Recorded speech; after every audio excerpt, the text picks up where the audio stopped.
Tatayo na ako.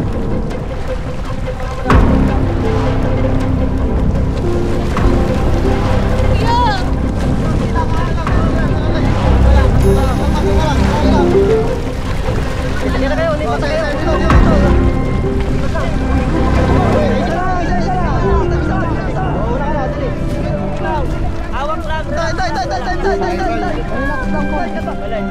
Paano kung walang nakapansin?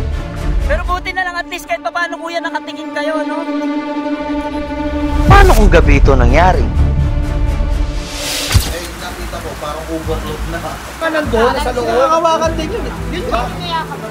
Tsaka yung parang may kawayan. Kaya na ni kuya yung gulong. 3 years old, malubog, tapos aalon. Ayoko na sumayo.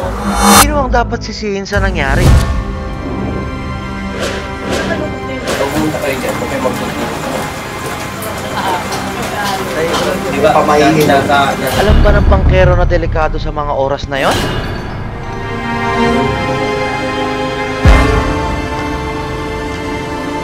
O sadyang pasaway talaga ang mga pasahero niya? Sa video na ito, ating balikan ang isang hindi malilimutang pangyayari.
Ganito ka muna.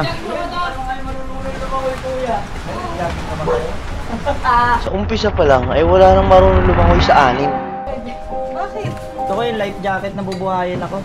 Focus yan ah. Gusto ko yung Life jacket na bubuhayin ako. Kinakabahan ako. Bakit po? Parang malakas yung alon eh. Pero ang dami naliligo rin kung mapapansin nyo. Hindi mo mabilang kung nasa 50 na sila lahat. Total oh. Hindi ko alam bakit pa tayo lalayo eh. Ang ganda ng dagat ngayon. Hindi kasi yung sa pupuntahan natin doon, ano, Lulok TV, maganda ron. Maganda po ba? Maganda talaga. Maganda po ba? Maganda talaga. Nakapunta na ako doon. Oh? Oo, maganda ron. Nakailang balik na po kayo ron? Eto ngayon, pangapat. Oh, grabe. Maganda Talagang ron. madalas po pala kayo dito sa lugar na to. Oo. Eh kasi kasama natin si Diwata eh. Ay, oo nga pala. Gago, Sagot, Diwata. nilibre pala tayo. Sino ka, Dumoto? Jeric. Alon. Yung ka doon. Bago sa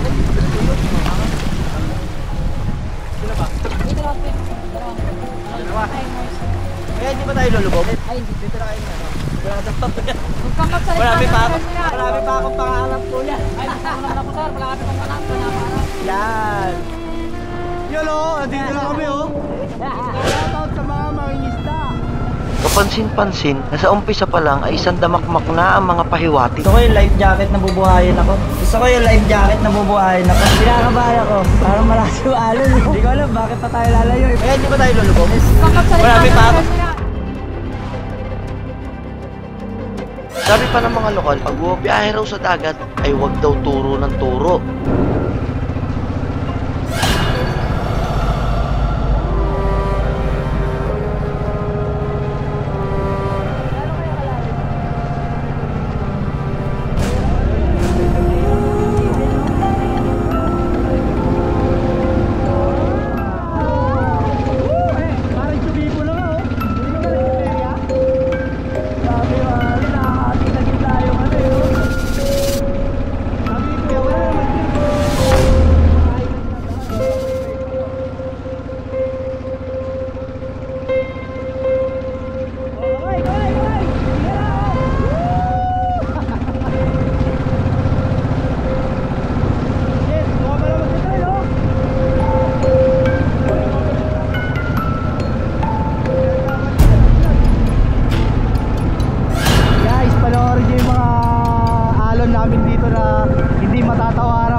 kung paano ko nasabi yon, hindi ko rin alam. Yung alam mo yung ayan o, ayan o, ayan o, ayan o. Nakakasuka na nga eh.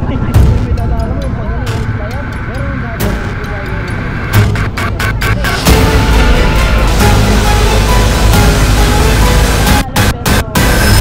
Patsi-patsi lang. Dating namin sa isla. Okay, we are arrived. Dahil hindi kami magtatagal, daming in-enjoy ang oras dito. She want me to lock it down, but I told her to pass the key. You gotta slow it down, girl, you moving too fast. Dami ng basura ron, nakakalungkot. You moving too fast for me. Nobody did it like this, so they wonder, they asking me if I can slow it.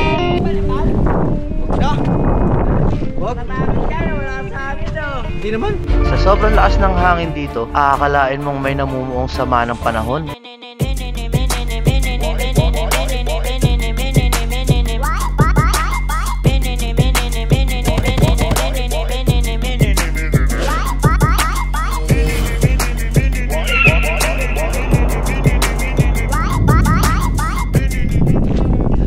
Tinala natin life vest eh.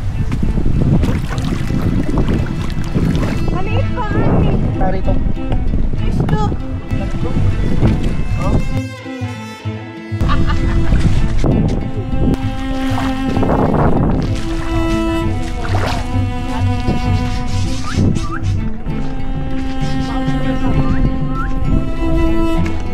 At dahil limitado ang oras ng pagstay dito sa island, bumalik na kami agad kung saan kami ibinaba ng bangkero. Sobrang ganda sa islang ito, sulit na sulit, ang sarap balikan, highly recommended. Kaya kayo, huwag kayong madadala, puntahan nyo to. At nagpaalam na rin ako sa isla.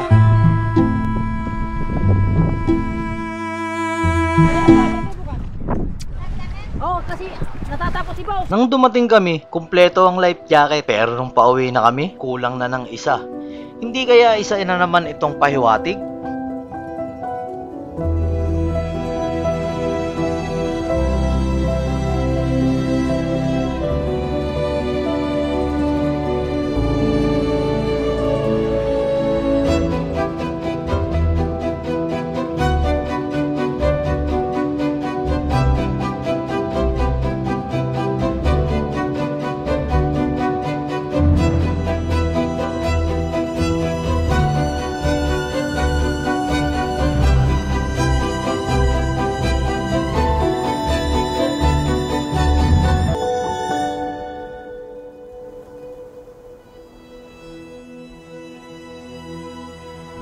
At nakuha pang magbiro. Papakitaan na tayo ni Kuya ngayon ng mga pangking niya. Matik ako yung mga sayad katig. Kaya rin.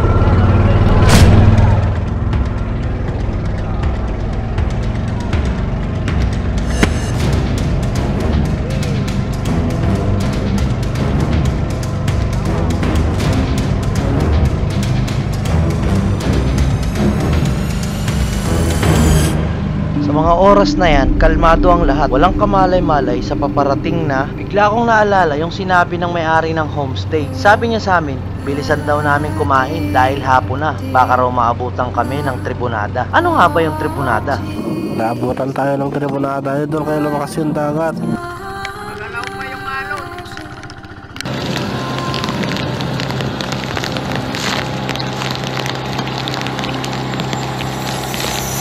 Kung ano ang tribunada, wala pang makapagbigay ng tiyak na sagot.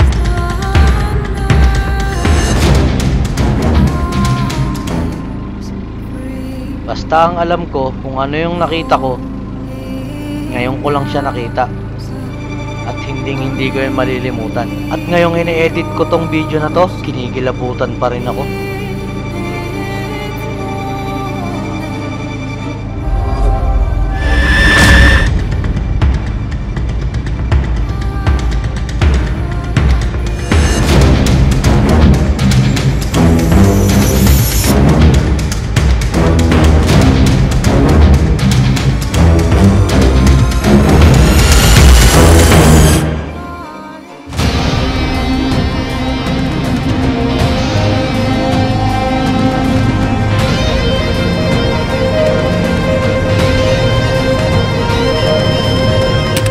Kumulang 20 minuto na kaming lula ng bangka.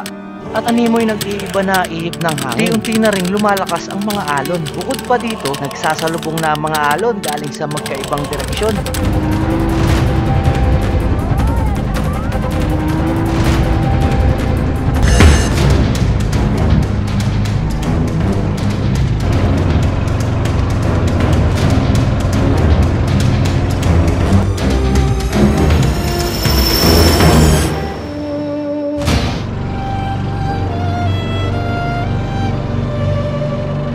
Maya-maya pa, kapansin-pansin din ang madalas na pagtingin ng bangkero sa likod. Ano bang meron sa likod na bahagi? Bakit makailang ulit siyang linga-linga? May napapansin na ba siyang kakaiba? Kailangan na ba namin magpanik?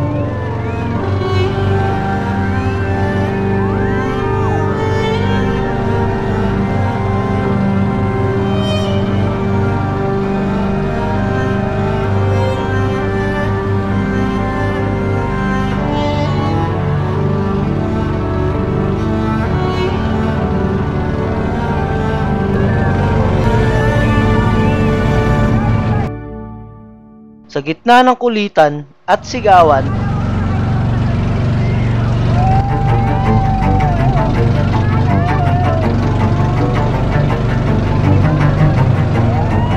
minuto bago ang sakuna ay sunod-sunod na ang mga alon na hindi may paliwanag. Hindi na rin mapalagay ang aming bangkero. Animoy anumang oras ay may pwedeng mangyari. Tila nawawala sa balanse ang takbo ng aming bangka. Maya-maya pa nga ay pinausog ng bangkero punta sa kaliwa.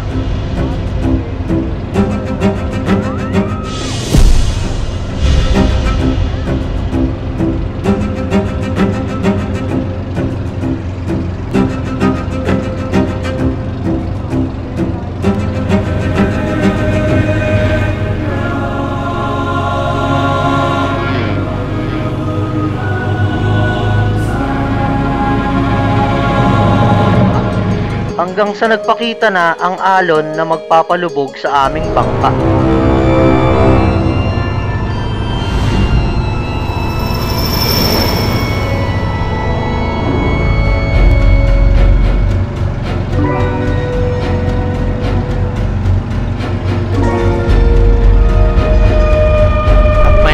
Pa nga, hindi namin inaasahan dahil malapit na kami sa Pangpang at lahat ay excited nang umuwi nang biglang sandukin ng bangka ang isang alon. Dahil ba ito sa ingay kaya nagalit ang dagat?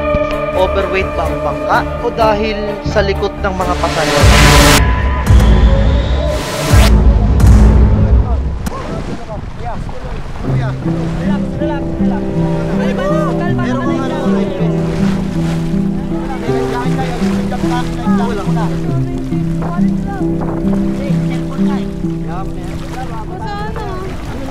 Bro, yung life jacket mo, iayos mo na. Walang makapagsasabi kung sino ang may kasalanan. Marahil, ito talaga ang nakatadhana sa universe at natapat lang sa amin. Kaya sa aming bangkero, hindi ka namin sinisisi sa nangyari. Maraming salamat dahil hindi mo kami iniwan. At pasensya ka na kung magulo o makulit kami. Saludo kami lahat sa'yo. Idol ka namin.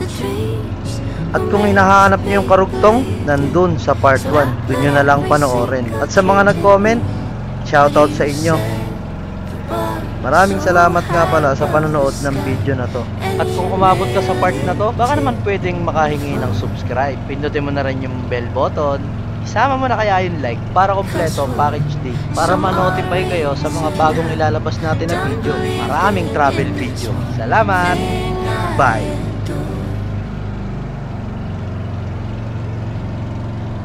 What is loving anymore?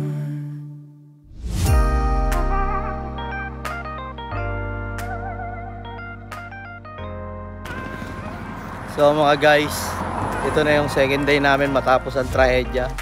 Pabalik na kami ngayon dun sa bungad ng island. Ay, hindi pala bungad ng island, bungad ng seashore. Tama natin guys, sila yung buong tropa pa rin yung 6, si Albeli.